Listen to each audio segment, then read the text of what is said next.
Buenos días. Buenos días.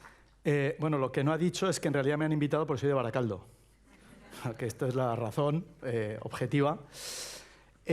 Con lo cual estoy muy contento porque hago muchas cosas fuera de mi tierra y muy pocas aquí, y entonces tengo un sentimiento como de estar así en casa que me hace estar muy feliz, ¿no? Yo soy el creador de Españoles en el Mundo, programa que habréis visto todos. Hace 16 años que lo puse en marcha. En aquella primera etapa lo producía, lo dirigía y además lo presentaba. Y después ya le vendí los derechos a Televisión Española y durante años lo han estado haciendo ellos ya por su cuenta, ¿no? Pero ¿por qué digo esto? Es importante porque cuando yo arranqué Españoles en el Mundo, mi objetivo era contar realmente cómo era la vida de los españoles fuera de España, y había un abanico real, ¿no? Y pongo un ejemplo, ¿no? Pues el segundo capítulo que hice fue en Nueva York y allí entrevisté desde Chencho Arias, en aquel momento embajador de España ante Naciones Unidas, y hablé con él de la guerra de Irak, en Central Park. O Rojas Marcos, que era el presidente de todos los hospitales públicos. O Carrascal, el de las corbatas, el presentador de Antena 3 de las corbatas. O un cura que daba de comer a la gente en Queens, los fines de semana a los pobres. O una modelo que había triunfado y otra que llevaba fregando escaleras desde hacía 3 años porque no conseguía que la contrataran, ¿no? Es decir, mi intención era que fuera de verdad un abanico real de cómo era la vida, ¿no?, de los españoles fuera de España. Cuando yo grababa aquel programa me di cuenta de una cosa, y es que, claro, el motivo del programa era el que era, pero yo, cuando levantaba los ojos de la cámara, veía que había otras realidades mucho más duras, de gente en vulnerabilidad, y en aquel momento internamente me comprometí conmigo mismo. Dije, bueno, en algún momento yo tengo que venir a algunos de estos sitios, a algunos de estos países, a contar historias que nadie quiere contar, a intentar ser la voz de los que no tienen voz y a intentar construir, ¿no?, a través del mundo audiovisual, pues un mundo más justo, más humano, trabajar en favor de los derechos humanos y en contra de las injusticias.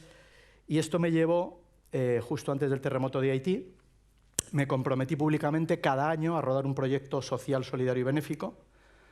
100% social, solidario y benéfico quiere decir que no se recupera el dinero de la producción y, por lo tanto, se produce a fondo perdido y, por lo tanto, todo el dinero que estos proyectos recaudan están destinados a causas sociales por todo el planeta, ¿no?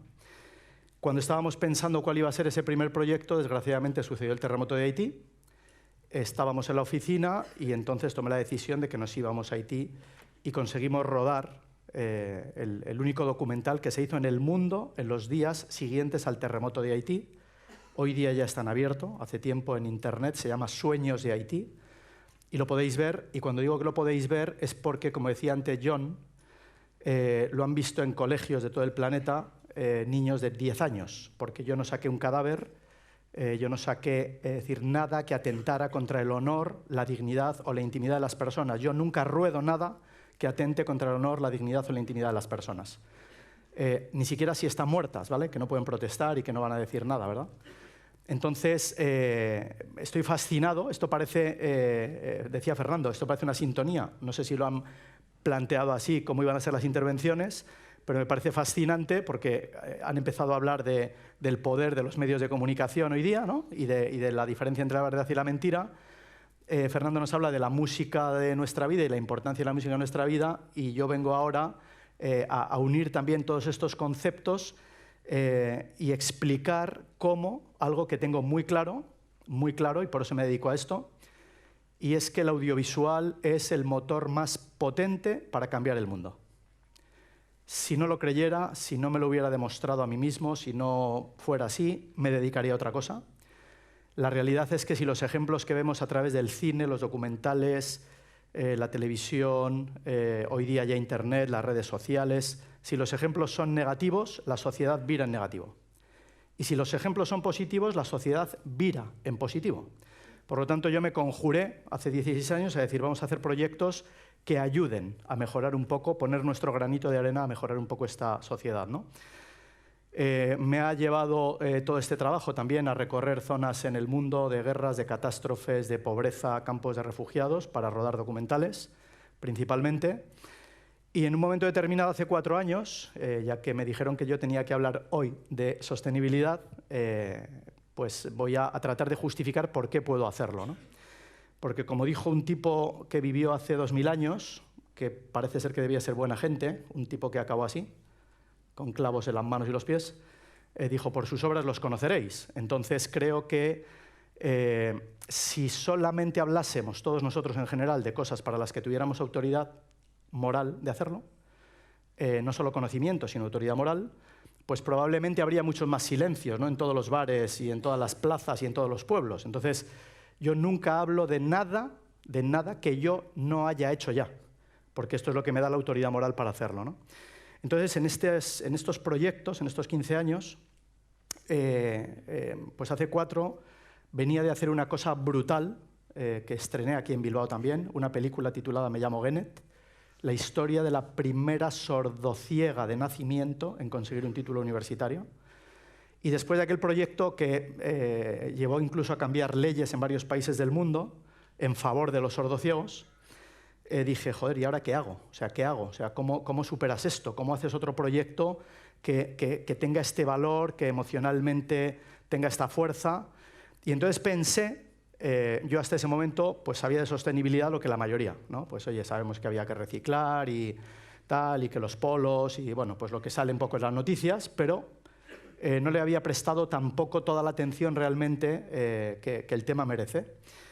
Y entonces me puse a indagar, como siempre trato de hacer proyectos que no se hayan hecho nunca antes, no por ser el primero, ni el más guay, sino que yo, como soy pobre, pues digo, lo digo de verdad, no tengo detrás ningún lobby, ningún fondo de inversión, etc, etc. Es una productora muy pequeñita, muy modesta, y nos cuesta mucho hacer cada proyecto. Digo, hombre, si hacemos proyectos que no se hayan hecho nunca, nos favorece a la hora de comunicarlos. Es decir, nos facilita la comunicación y no nos cuesta dinero comprar publicidad, porque los medios se encargan de querer saber qué es lo que hemos hecho por ser proyectos pioneros, ¿no? Y entonces me di cuenta de que había algo que no se había hecho. No se había hecho la primera película de cine sostenible y con huella de carbono cero en el planeta. Y entonces, pues como soy de Baracaldo, dije, joder, pues si nadie la ha hecho, pues la vamos a hacer nosotros, ¿no? Y entonces, efectivamente, primero se tomé la decisión de que iba a hacer la primera película de cine del mundo sostenible, y después escribí el guión. Es decir, esto no es un guión cualquiera que dijimos vamos a rodarlo de manera sostenible, sino que el propio guión de la película estaba pensado y diseñado también para que en el propio mensaje de la película se hable de cuidar del planeta y de las personas. Os voy a enseñar el tráiler, porque la película está estrenada solo en el Festival de Cine de Málaga. Está inédita porque, aunque la rodé justo antes de la pandemia impidió el plan que yo tenía, que es estrenar la película en todo el mundo y utilizar la película para hablar de sostenibilidad, de la necesidad que tenemos de ser sostenibles, porque efectivamente estamos destruyendo el planeta y por lo tanto nos estamos destruyendo también a nosotros como especie, aunque yo era también un poco inconsciente antes, ahora soy muy consciente de ello, ¿no? Y os voy a pasar el tráiler para que veáis, es decir, porque podíamos haber hecho una película sostenible en un piso y 2 calles, con todos mis respetos, ¿no? Pero no, es una película grande, es una película con imágenes aéreas, acuáticas, subacuáticas, hemos rodado con yates, con barcas de pescadores, es decir, una película que realmente el esfuerzo que ha habido que hacer para que sea sostenible es muy grande, ¿no? Pasa por favor el tráiler de El secreto de Ivo Sim y cuando lo veáis os cuento un poquito cómo hicimos la película.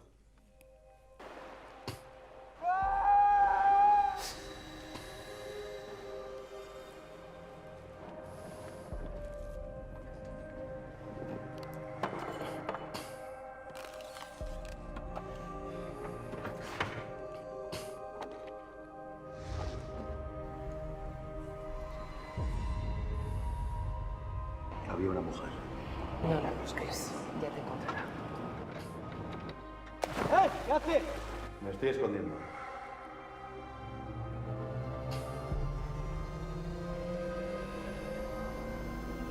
Esto es el futuro. ¿Qué pasa? ¿Qué está pasando? Querrás que te lo pague ahora, ¿no? Pues tal y como están las cosas, mejor que no tardes mucho, ¿no? Que sí, Ale, ya sé que si pudieras. Mira, es que he tenido un percance con el coche y me he perdido. ¿Qué te ha traído por aquí? Me cansé de estar en una oficina. Esto te servirá. ¡Alberto, para! No sirvo para esto. ¿Tú estás igual? No estoy igual, Nuria. No. Chicos, os presento a Alberto. Manuel, ¿De qué trabajabas antes de ser pobre? es nada importante. Lo perdí todo. Todo por culpa de ese trabajo sin importancia. El traje ese que tienes ahí colgado, ¿qué es? Es de un amigo. No sabe que es mi amigo, pero lo va a ser. Igual era buen chico porque era pobre. Y el dinero despertó al verdadero sinvergüenza que llevo dentro. Me queda poco tiempo. He hecho daño a mucha gente. Ahora solo tienes que perdonarte a ti mismo. Tú eres como yo. Tú no tienes perdón.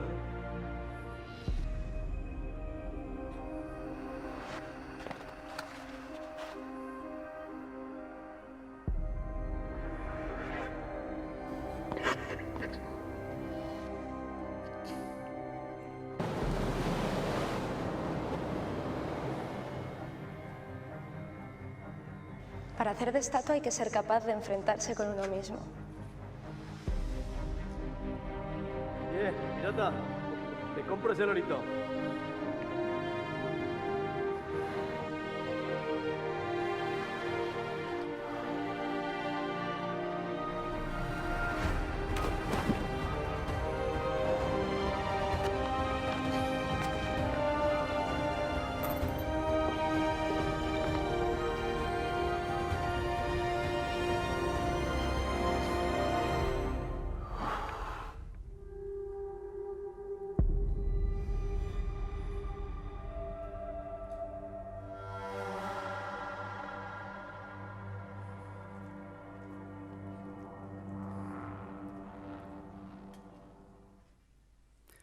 Bueno,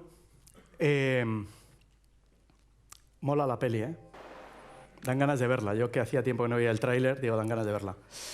Esta película se hizo utilizando todos los vehículos de la producción fueron eléctricos. La ropa de los actores ecológica o de segunda mano. La comida ecológica y de kilómetro cero. No se construyeron decorados para hacer la película. Está rodada íntegramente en escenarios naturales.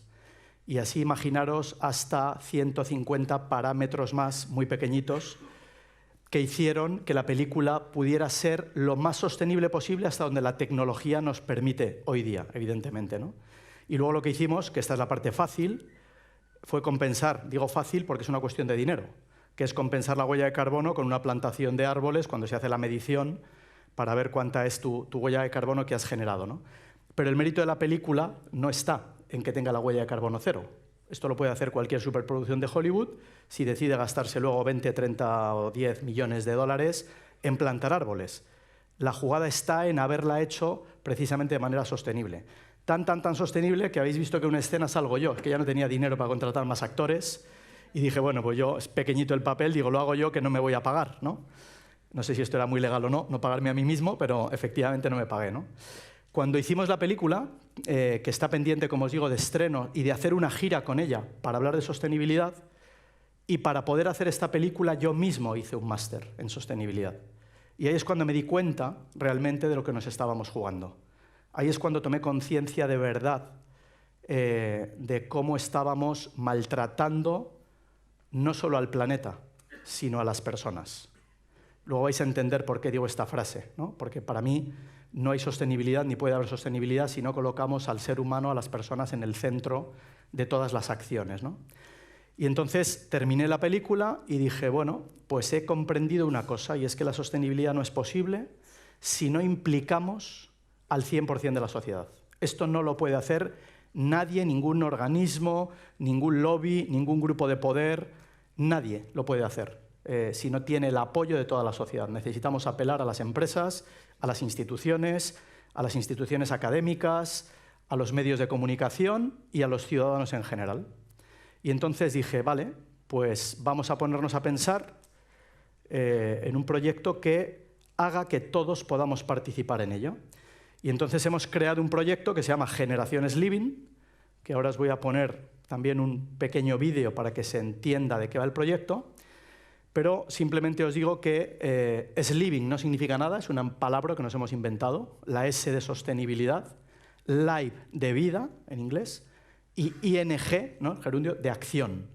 Y entonces mi tesis no es que todos podamos formar parte de la generación Sliving, sino que todos formamos parte de la generación Sliving, solamente que no lo sabemos. O sea, no hay nadie que nos haya hecho entender que todos formamos parte. Y por supuesto es un movimiento transgeneracional. O sea, a mí me horroriza, claro, ahora que he pasado los 35, no sé por qué te ríes. Tú también llegarás, ¿eh? Bueno. Pero siempre cuando ya tenía 20 me horrorizaba clasificar a las personas en función de las edades. Esto es otra de las aberraciones, ¿vale? Que no pensamos y vamos actuando. Y yo tengo un sobrino adolescente que, claro, me decía, tío, no, es que tú esto ya, tu generación, hasta que un día le cogí y le dije, se llama Ian, tiene 17 ahora, esto me lo dijo con 15, y le dije, mira, Ian, te voy a explicar una cosa. Tú y yo, capullo, somos de la misma generación. Porque todos los que vivimos, mientras estamos vivos, formamos parte de lo mismo. Digo, por lo tanto, hasta que yo me muera, porque soy mayor que tú y así debe ser, tú y yo vamos a formar parte de la misma generación. La diferencia es que tú no formas parte, por tener 15 años, de generaciones de las que yo formé parte. El tipo lo entendió y jamás, nunca más, me ha vuelto a decir, no, es que los de tu generación. Nunca más. Y la idea de generación Sliving es que estamos todos apelados. Otra frase que hemos oído. Los jóvenes tienen que arreglar. ¿Esto qué broma es esta? O sea, que alguien de 50 años diga, no, es que ya las próximas generaciones. Amigos, si vas a vivir 90, ¿tú qué quieres? ¿Estar 40 años haciendo lo que te da la gana, maltratando la vida, el planeta, las personas y a ti mismo, porque ya vendrán los que tienen ahora 16 a arreglar el problema? Pues estas frases se oyen y se dicen permanentemente y por expertos y por gente en tertulias. Y yo digo, de verdad, lo que hablábamos antes, desde el punto de vista, ¿no? con John y con Fernando, la asignatura de pensamiento crítico, ostras, que no está en los colegios, que debería ser más importante que matemáticas, que aprenderse los ríos de España. Yo me sé 4, los que no sabemos todos, pero hubo un día que hicimos un examen, ¿verdad? Yo ya era listo y sacaba 5 raspados. ¿Por qué? Porque decía, yo no voy a estudiar nada para sacar un 10 que no me vaya a servir el resto de mi vida. No lo voy a hacer. Entonces, como sí tenía el conocimiento de decir, oye, todo esto que memorizamos dentro de 3 años, ¿no te acuerdas? ¿Para qué me lo voy a memorizar ahora? Entonces yo sacaba 5 en todas las asignaturas que consideraba que iban a ser cosas que no me iban a servir el resto de mi vida. Pensamiento crítico. No, es que yo obligaría a la asignatura y obligaría a que todo el mundo sacara un 10. Y si no, no pasas de curso, amigo, porque te estoy ayudando a ti a tu vida, ¿no? Con esta premisa es que hemos creado este proyecto que está vivo, es decir, que es un proyecto que ha nacido hace poco y que vamos a poner en marcha y que apela al 100% de la sociedad, como vais a ver ahora, en este vídeo de presentación de Generación Sliving.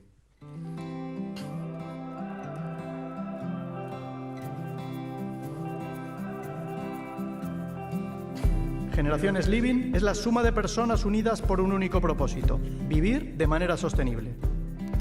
Estamos ahora mismo en la presa que genera el embalse de Chira. Este va a ser el gran almacenamiento de las energías renovables.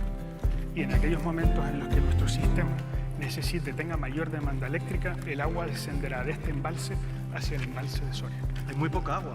Llevamos 10 años sin que llueva en condiciones.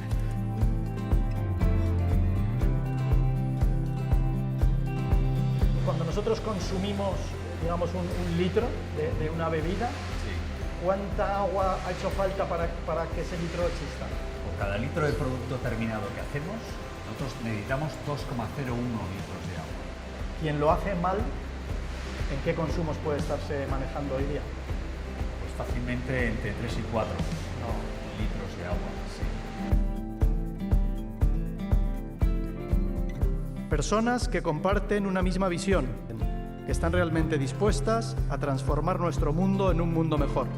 ¿Qué características tienen las personas que son usuarias del centro? Hay personas desde con discapacidad intelectual, enfermedad mental, parálisis cerebral, sensorial, pues bueno, es un grupo muy heterogéneo. Si no estuviera el centro, ¿qué pasaría con estas personas? Pues no solo a estas personas, sino que también sus familias seguramente hubieran tenido que mudarse a otros sitios.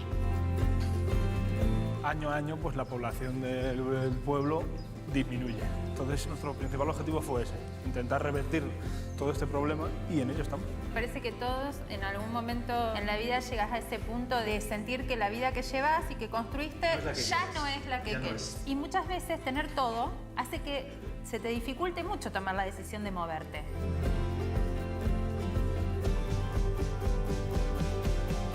Generaciones Living es el título que da nombre a esta gran plataforma de la sostenibilidad social, económica y medioambiental. Todas estas algas que vemos aquí, a los dos lados, ¿cuánto tiempo han tardado en acumularse? Pues esto una marea. Aquí siempre es verdad que había algas, pero aglomeraciones de algas que eran autóctonas. Por lo tanto, los peces ya convivían con ellas. Claro, sí, esto era un ciclo natural, vamos. Un ciclo normal. Claro, pero ya luego el alga este que estábamos viendo estaba fuera de fechas de las que nosotros entendíamos y luego estaba creciendo sin control ninguno.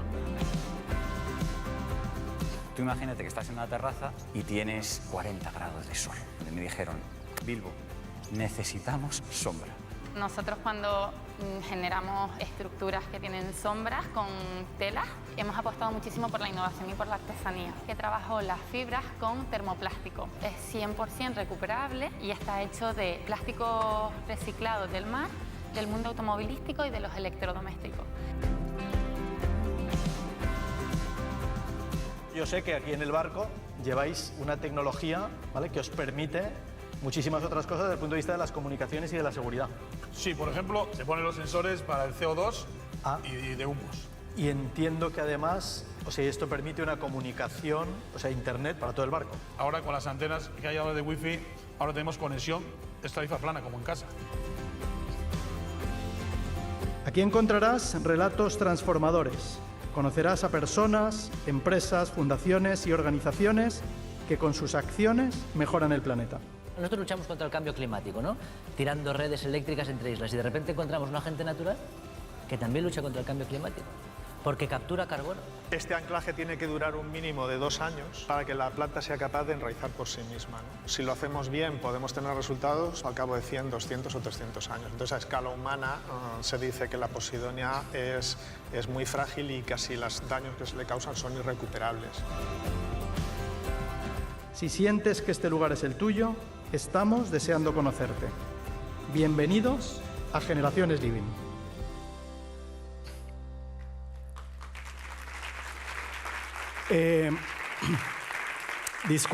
Disculpadme que hable tan rápido, pero es que como voy viendo el reloj y quiero contar algunas cosas, voy más rápido de lo que iría habitualmente, ¿no? ¿Por qué digo que todos formamos parte de Generaciones Living?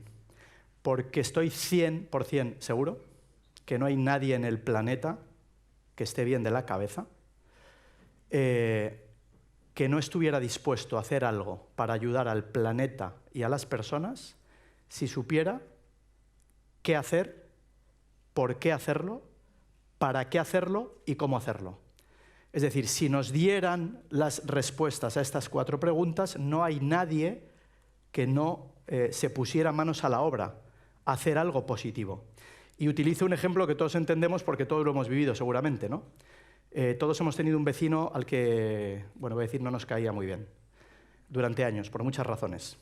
Pero ahora imaginemos que ese vecino, que tiene su familia, 2 niños, y marido, mujer y 2 niños, imaginaros, nos toca el timbre de la puerta y nos dice, dice Miguel Ángel, me da mucha vergüenza decírtelo, pero la realidad es que por culpa de la crisis, por culpa de... nos hemos quedado sin trabajo hace meses, no tenemos ya dinero para dar de comer a los niños.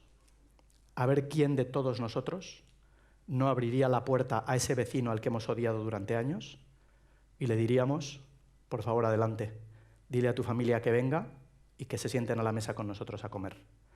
Por eso estoy 100% convencido de que si tenemos las respuestas de qué hacer, por qué hacerlo, para qué hacerlo y cómo hacerlo, todos nos pondremos manos a la obra. Y esta es la idea de Generaciones Living. Es decir, vamos a mostrar proyectos de personas anónimas, personas conocidas, empresas, instituciones, que están haciendo cosas en positivo, que están haciendo cosas, ¿vale?, para mejorar la vida del planeta y de las personas. Las instituciones políticas son los que tienen que hacer los marcos regulatorios, las leyes, etc., etc. Voy muy rápido en esto. Las instituciones académicas, con sus conocimientos, son los que tienen, y los científicos son los que nos tienen que decir qué es lo que tenemos que hacer. Las instituciones académicas es formar cada vez más transversalmente a personas de toda índole, independientemente de sus carreras, en otra asignatura importante y fundamental como es la sostenibilidad social, económica y medioambiental. Los medios de comunicación pues tienen el poder gigantesco realmente de hacer, como decía antes, que la sociedad vire en positivo o en negativo. Es decir, tienen el poder de hacer y de promover proyectos audiovisuales y noticias que nos animen a todos a tomar parte de este cambio necesario para frenar lo más posible las consecuencias del daño que estamos haciendo los seres humanos al planeta y por lo tanto a nosotros mismos, porque es nuestra casa. Pero fijaros, los ciudadanos, que somos todos nosotros, que nos sentimos muy pequeños, es decir, las estadísticas, las encuestas lo explican, que un ciudadano le dices, oye, pero ¿tú qué crees que puedes hacer por la sostenibilidad? La gente dice, yo, que pues reciclar y poco más. Es el sentimiento, ¿no?, de que no tenemos poder. Pero se nos olvida que es mentira, es que tenemos todo el poder, porque nosotros votamos, por lo tanto decidimos quiénes nos gobiernan, por lo menos cada 4 años. Sería fantástico hacerlo cada 2, ¿no? Nosotros tenemos el mando de la tele y de la plataforma. Decidimos qué podemos ver, podemos primar, o sea, nosotros podríamos cerrar una cadena de televisión.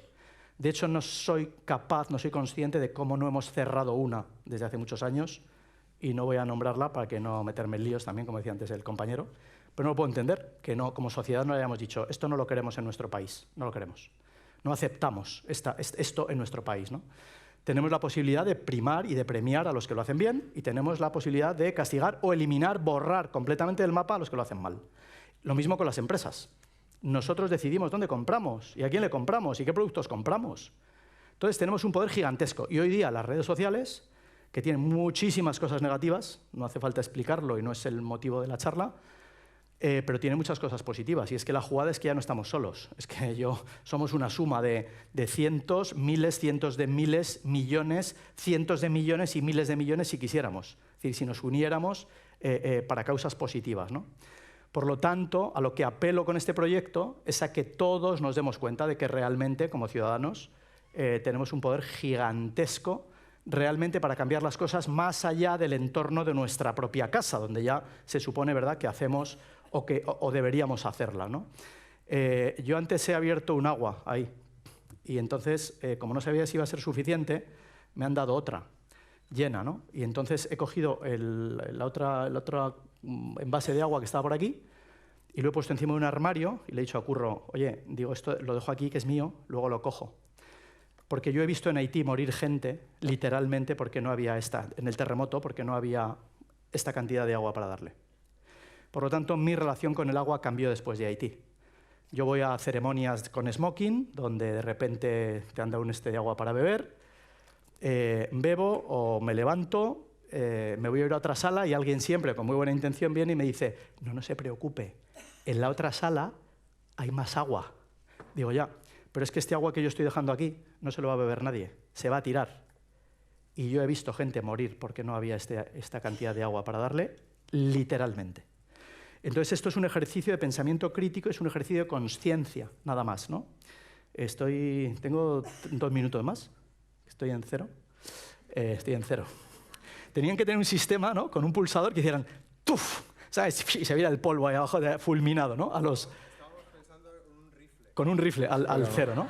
Pero es muy polémico. Bueno, depende para quién. Yo a Putin le metía... Es que como lo publiqué, hice un artículo que se titulaba Putin debe morir. Y entonces hubo gente que me dijo, hombre, pero usted que se dedica a hacer obras sociales por el mundo, tal, buena gente. Digo, oye, amigo, ¿esto que me estás contando? O sea, si alguien viene a agredirme por la calle con un cuchillo, o a mi madre, y tengo un bate de béisbol, no tengo ninguna duda de dónde va el bate. Entonces es que estamos en este ejercicio de buenismo estúpido a veces, ¿sabes? Claro, hasta que no nos toca a nosotros, ¿eh? Cuando ya nos toca a nosotros, entonces ya la gente entiende lo del bate. Si lo usa otro, fue un bárbaro, pero claro, ya si es tu hija, ¿no? Es decir, ahora que estamos viendo en los telediarios lo del hijo puta violador, reincidente que ha salido, porque no somos capaces entre todos, somos la sociedad, de cambiar las leyes y de obligar a los políticos a decir que los violadores pederastas no pueden salir de la cárcel nunca más en su vida, bastante es que les dejamos vivos. Pero claro, este discurso es políticamente incorrecto. Yo digo esto y entonces me tacharán de extremísima derecha. Si digo que hay que subir los salarios porque es una vergüenza que alguien que trabaja 8 horas no tenga para comer, dicen, hostia, este se ha hecho de Podemos. Y yo estoy siempre ahí toda la vida, ¿sabéis?, para acá, para allá, moviéndome y digo, no, lo que soy es un ser humano que trata de ayudar y de utilizar pensamiento crítico y de mejorar la vida de las personas, ¿no? Entonces, no va a dar tiempo a que veamos el vídeo de El Camino Interior, pero antes el presentador decía que lo vierais. y os recomiendo que lo veáis. Cuando empezó la pandemia y nos confinaron a todos, yo me fui de manera voluntaria a la residencia de ancianos donde más muertos había de España. A ayudar. Allí había 165 personas, cuando yo llegué habían fallecido 25, y en el siguiente mes, en el primer mes, fallecieron otras 20 personas. Pero acordaros, no había EPIs, mascarillas, no había médicos, enfermeras, tal, la gente no había para atender a toda la gente que lo necesitaba, porque la gente estaba infectada también con COVID. Y estando allí, hablando con los residentes, los familiares de los residentes, los trabajadores que no estaban enfermos y que estaban allí, comprendí que las secuelas, que lo decías tú antes, de la pandemia, más allá de las de la propia enfermedad, iban a ser psiquiátricas, psicológicas, emocionales y existenciales. Desgraciadamente el tiempo me ha dado la razón. La gente está dada la vuelta, los adolescentes por una cosa, las personas mayores por otra, es decir, toda la sociedad.